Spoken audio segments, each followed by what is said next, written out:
I think people are going to realize when the season starts how losing Kendrick Bourne is a bigger deal than it looks. I really do. I mean, while we're talking about our Oregon guys, Kendrick Bourne, I don't think ever missed a snap. I when everybody else went down, had that COVID negative test this year, but that's it. But that's it, yeah. Yeah. When everybody else went down, and that's the thing I think people sleep on. Debo's got injury history. Ayuk has injury history. Travis Benjamin's got injury history. I think Cohn Jennings had some injury in college. We don't have a Jalen Hurd, whoever the hell that is. We have not had a wide receiver in that room without an injury history at all. You know, older guys, you expect that. Vets, Emmanuel Sanders, when he was there, but he took almost every snap. So River Craycraft, is that the guy we're depending on to be our backbone when everybody else goes down? I don't see it, man. Right. It's like the Niners act like that he was a luxury. They don't need him. They already have Debo Samuel and Brandon Ayuk. How many snaps did Debo Samuel and Brandon Ayuk play together last year? How often were they both healthy at the same time? Like for like a minute and a half? Maybe 2 minutes. 3.5. Couple minutes. Maybe 4. I don't know. I'm trying to be negative. I mean, he was always on the field for them. He was so dependable. I mean, They had a very high quarterback rating when targeting him the last couple of years. Let me look that up real quick. I mean, I think it was higher in 2019 than 2020, but let me look that up real quick because he's a really dependable player, and I think he's going to be really good for Cam Newton over in New England. The thing about KB was that, especially this year, I mean, last year was fantastic. He had Jimmy throwing to him, confident Jimmy. This year he had ballerina Jimmy spinning around in circles, Nick Mullins getting crushed by everyone in the universe. And then he had CJ Beathard, the living crash test dummy. So I don't hold this year against him. I think if Cam comes back with a vengeance, KB is going to make us regret not re-signing him. I really do. You think of some of the wide receivers that Cam Newton has made look good in the past. Philly Brown, Tavian Jr.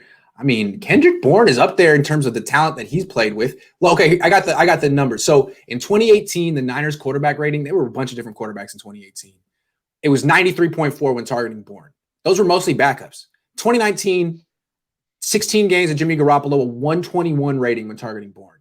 And then in 2020, again with the backups, went back to 92. I mean, the guy's really consistent at what he does. It's really consistent.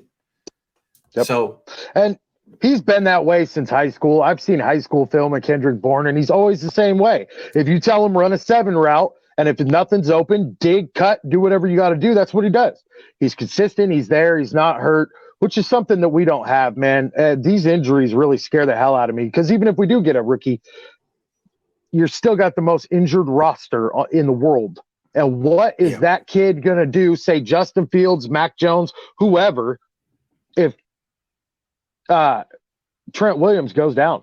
That's right. Who's going to take his spot? If the Niners valued dependability and durability, they would have brought back Kendrick Bourne. They never would have traded DeForest Buckner. They wouldn't have extended Eric Armstead. They probably wouldn't have drafted Nick Bosa, to be quite honest. I mean, they just don't care. And their attitude is, if they get hurt, they get hurt, and it's an excuse that we can use.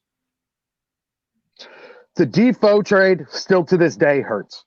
I can't explain to you. I am the hugest DeForest Buckner fan.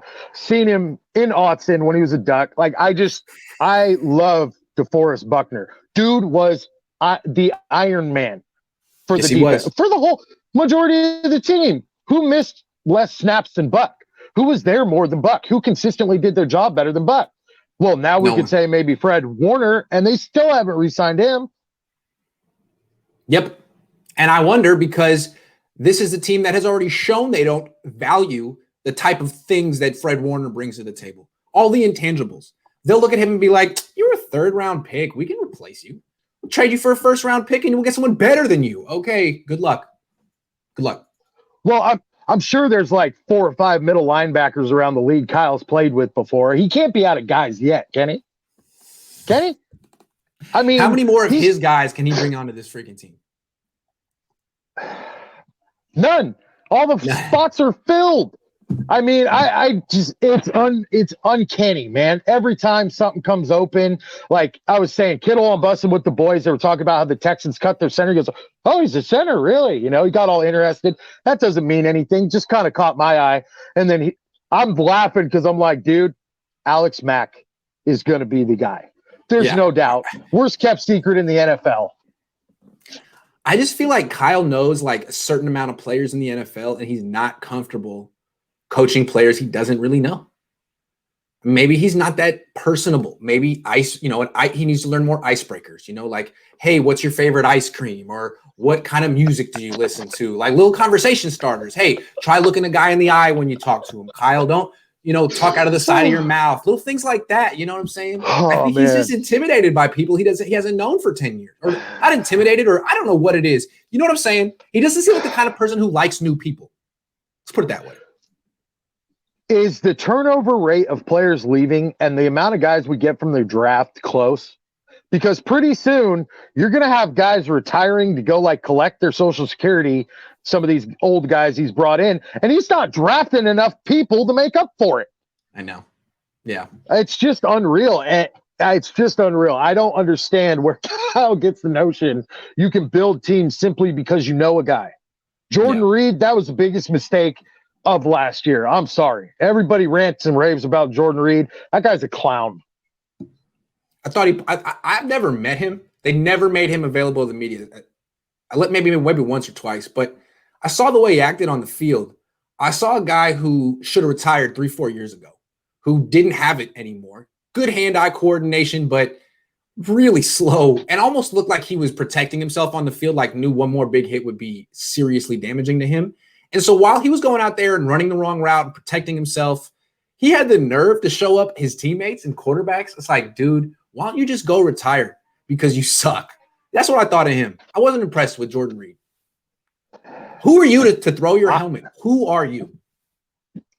I thought the whole thing when they brought Lynch in and they had this new team and this new culture was solid culture in the locker room. Right. We want to bring in guys we want to have a good, cohesive. Well, the two big receivers Shanahan's brought in that he's just utterly in love with, Hurd and Reed, are both clowns. They're both prima donnas. So, Kyle, are you breaking your theory on culture building for guys that you really, really like?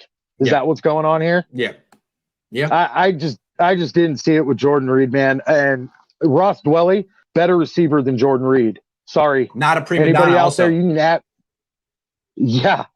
That's a guy that never complains whether he gets the ball or not, dude. I'm really high on Ross Dwelly. Plus, I am too. He partied with my cousin at San Diego State. So, dude, I still feel if the Niners had gotten Tom Brady, that Tom Brady would have turned Ross Dwelly into a legit star. That's the kind of guy Tom Brady couldn't stop throwing to because Ross Dwelly will never drop the ball, ever. And he'll always be open. Always. So, pretty good player. If you look at the guys Tom Brady's brought in around him, they are guys that he trusts not to drop the damn ball. That's right. And that's what Ross Dwelly does. He has never dropped a damn pass in the NFL. Not ever. Ever, never, never. That's what he does. Not that I could think of. There was one that was kind of a deflect off a collision as he was trying to catch the ball I can think of. And I got to say, I appreciate that clip. You keep, or I don't know if it's you, somebody keeps putting that clip of him just smashing into Donald at 90 miles an hour on Twitter. And I love That's a big boy block. I love it. To win the game, I think I was like 4th down with like 30 seconds left. And I iced it. That was dope. I love that. Because he's all effort with blocking. He's not particularly a good blocker. He's built like a wide receiver, but he definitely gives effort. Yeah. Like that. Oh, definitely, man. And the thing I like about Jordan Reed is these UDFA guys. I think that Shanahan needs to get a damn grip and really start looking at this undrafted class because, and I don't know if it's Shanahan necessarily, so I shouldn't say that, but whoever is picking on these UDFAs, good job. It's good.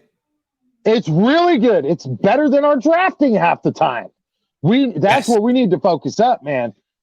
And everybody's saying running back in the draft. Nah. something. I mean, there's got to be some way entirely out of the draft. Trade Deontay Johnson for like 3 undrafted free agents. Yes, you know, exactly.